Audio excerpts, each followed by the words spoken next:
Saying that Chappell Roan has had a meteoric rise to success in the music industry would be the understatement of the year. We now know that it's taken her over 10 years to become an overnight success, and along the way she has built an incredibly loyal fan base. But since exploding onto the scene earlier this year, Chappell has experienced more than her fair share of scrutiny, struggles, and controversies. Even before she became incredibly famous, she has previously shared online that she has a very difficult time regulating her emotions. Within the past year, she's had a breakdown on stage about being incredibly overwhelmed. She's posted videos asking her fans to be more respectful towards her boundaries, and she's also told them that she doesn't owe her fans anything when she's not working. She's gone public saying that she doesn't necessarily want to be in the spotlight, she just wants to share her art. She's canceled shows at the last minute to take care of her physical and mental health, but she still chose to perform at the VMAs, which really didn't sit right with her fans. Then, at the VMAs, she yelled at a photographer for verbally harassing her on the red carpet, and since then she's made it clear that she doesn't want to use her platforms to endorse either of the current presidential candidates because she doesn't fully agree with either of their policies. As a queer woman and someone who just generally is very loud about being different in society, she's turned into a symbol much larger than herself, which doesn't seem to have been her original intent as an artist. And we need to keep in mind this is all happening during a time where, thanks to the rise of social media and having more access to celebrities than ever before, parasocial relationships and stan culture are completely out of control. And here's the thing, Chappell is saying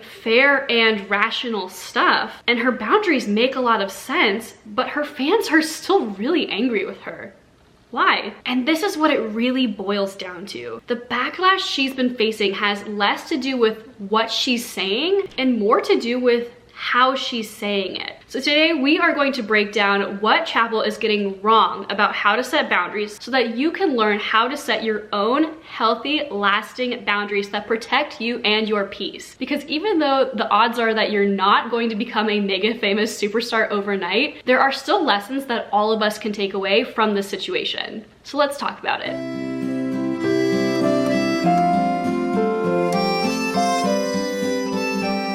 If you are new here, hi, my name is Caitlin. I am a feminine energy manifestation and inner work coach, and my goal on this channel and all of my social media platforms is to help you level up your life in all areas and become your own dream girl. If you're interested in signing up for one-on-one life coaching with me, the links for that will be in the description down below, as well as a link to my Life Stylist workbook, which is the complete guide to manifesting anything you want in your life from start to finish. No nonsense, no confusing information, just the most important parts of manifestation that you need to know. And I also have a completely free inner work guide linked in the description down below, because everyone deserves to have access to the most basic tools of how to become the best version of yourself from the inside out, and that starts with inner work. All right, this is the part in the video where we give a massive disclaimer because this is a very popular and controversial topic. So I have pretty much sworn off of pop music for years until my ears were blessed with these sweet songs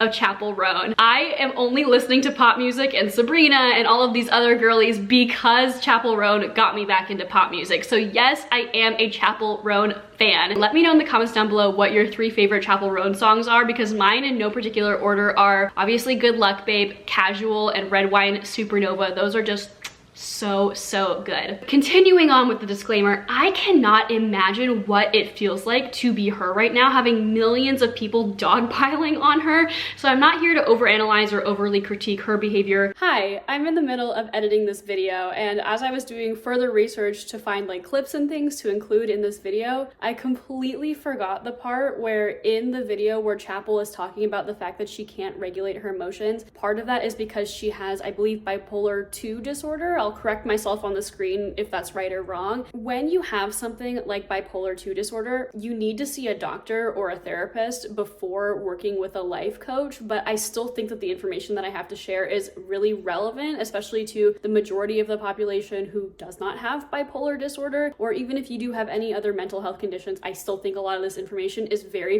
valuable. I just wanted to throw this in there. It's not like Chappell Roan is just like throwing a little fit, and I never insinuate that in this video, but I just think think it adds an additional layer to what's going on with her. But as a life coach, this is what I do. I help women become the best versions of herself, and if I got the chance to sit down with her, I would want to help her so that she can get her boundaries and her message across in the way that serves her best. I'm not trying to silence her.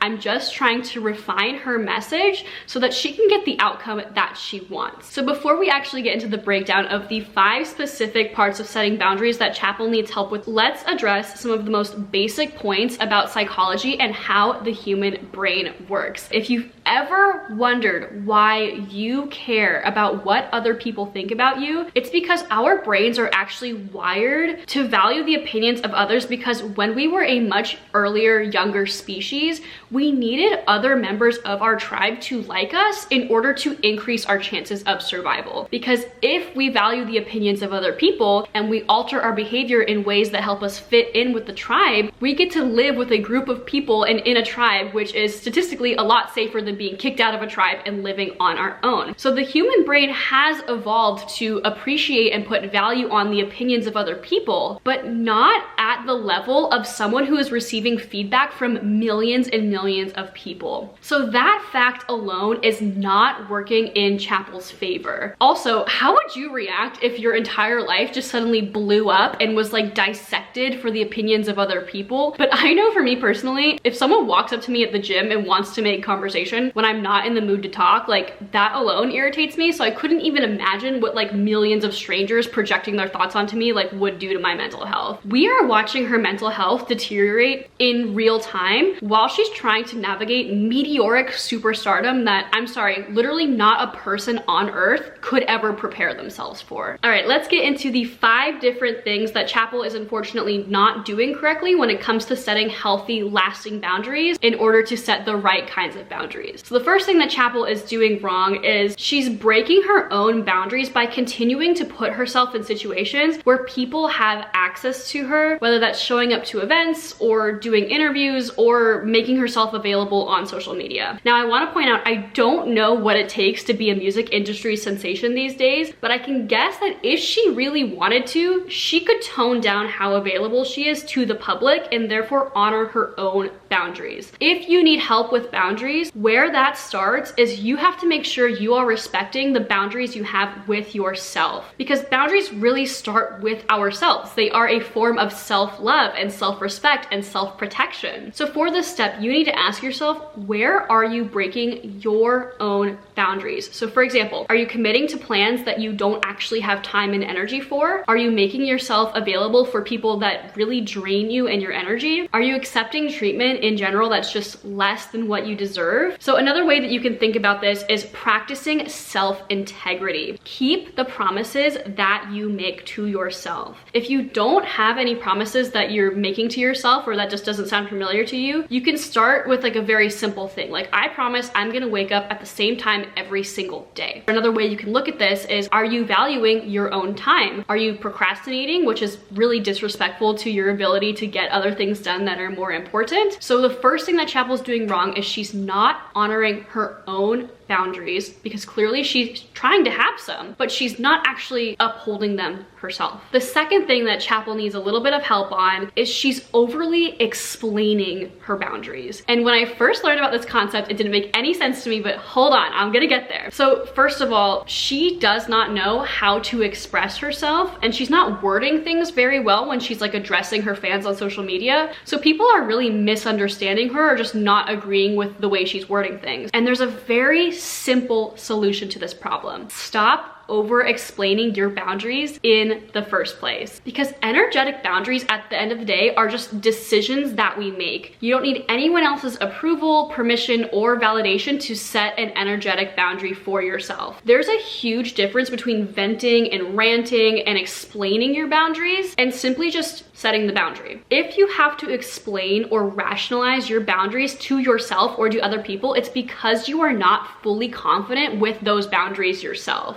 stop explaining your boundaries, because when you do, you are subconsciously trying to justify that boundary to yourself and to whoever you're explaining the boundary to. Because if you have to explain a boundary to someone, you're giving that person room to push their case or to argue back as to why that boundary isn't necessary or good. Sitting someone down and talking to them about what your boundary is not the solution to having strong, healthy boundaries. All you do is you simply normalize the new boundary. I'm not going to explain. This is just the boundary. If you think someone is breaking your boundaries, it's because you're not actually upholding your boundary. Boundaries just are. They don't have to be explained. They don't need to be elaborated on. They just simply are. And if someone's breaking the boundary, that's actually not on them. It's on you. The third thing that Chappell needs a little bit of help on is she's lashing out impulsively and emotionally as her boundaries are being broken. When I've watched a couple of the videos about her explaining her boundaries to fans, it makes me feel so sad because all I see is like a trapped animal in a cage that's scared and hurt and emotional and lashing out, and it's not making anything any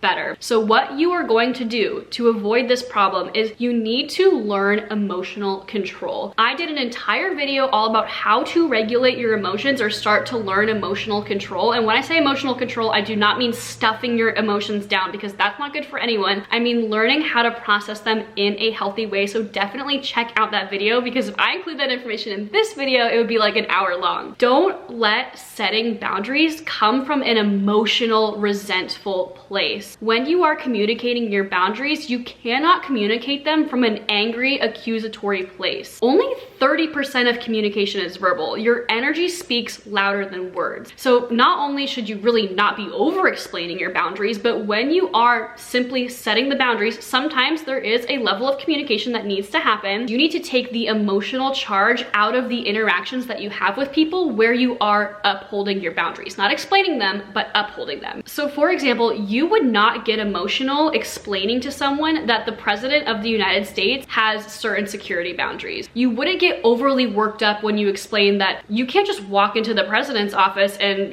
tackle them to the ground or give them a high five or whatever you want to do. You have to go through security checkpoints. You probably don't have just free access to them. There are certain boundaries and protocols in place where you just don't have access to the president. That's not something that you would get emotional over, because that's just how it is. The sky is blue, the grass outside is green. Like, that's just how it is. So when you do have to let someone know that you have a boundary in place, we're not getting emotional about it. I have a boundary. That's how it is. That's the energy that you have to bring to an interaction. Because if someone is freaking out on you about your boundaries, they will feed off of your emotional state. And if you're adding emotional overreaction and emotional charge to this interaction, the more it fans the flames of their emotions. If you're fighting back about this is my boundary and this is why it is, instead of just neutralizing the energetic charge, they will feed off of what your emotional state is, and then you'll feed off of their emotional state, and you're just like fanning each other's flames and adding more overreaction to the interaction. So just stop adding your energy to the interaction. The fourth thing that I would love to help Chappell with is how to get out of this toxic boundary cycle. The more Chappell gets frustrated about the situation she's in, the more aggressive she gets about the way she communicates. The more aggressive she gets about how she communicates, she's further misunderstood by her fans. The more her fans get upset because they're misunderstanding her, the more frustrated she gets, and so on and so on and so on and so on. So whenever you are stuck in a situation like this with boundaries, because it happens to all of us, whether you're upholding a boundary with your family or your partner or a coworker or a customer at where you work, this is how the toxic boundary breaking cycle always goes. So how can we break that cycle? First, I want to point out that it genuinely does suck that women immediately get slapped with the ungrateful label the second they get understandably frustrated and aggressive. But the thing is, you can either get mad about the fact that that's how life works, or you can use that knowledge to your advantage. So instead of going for aggressive boundary upholding and keeping that toxic boundary cycle going and going, it's a lot more effective to simply be respectful and gently assertive when you're upholding your boundaries. How can we do that? You can do that by recognizing the pattern of how your boundary keeps getting broken and interrupting that pattern. So if someone is breaking the same boundary over and over again, and you're responding the same way over and over again, do a different behavior, because it will snap that person who's breaking putting the boundary out of the cycle. You teach people the kind of treatment that you accept. The only people who do not like your boundaries are the kind of people that benefited from you not having any. Let's say hypothetically you have an aunt at a party who's always asking you rude questions about your personal life every time you see her. If you always just kind of go, oh, haha, and give her very vague answers, and she just kind of keeps pushing on you and you just give her the same like uncomfortable, non-committal responses, she knows she's pushing your buttons. So she's just gonna keep doing it because that's just how things have always been. But if you look her dead in the eye and say, Aunt Sherry, I'm not comfortable with you asking me these questions about my personal life. I just don't really think it adds anything to this conversation, and that's just stuff I'd rather keep private. If you've never responded to her like that before, she's gonna be like, oh, okay, I can't play this game with this girl anymore. If your boundaries are still continuously being broken after you've interrupted this boundary breaking pattern, the last option you have is to simply remove your energy from the situation. If you need to leave and you can leave, simply leave. Make yourself physically unavailable for this boundary to be broken again. The fifth thing that I would love to help Chappell with is that she's still trying to be liked or loved by her fans,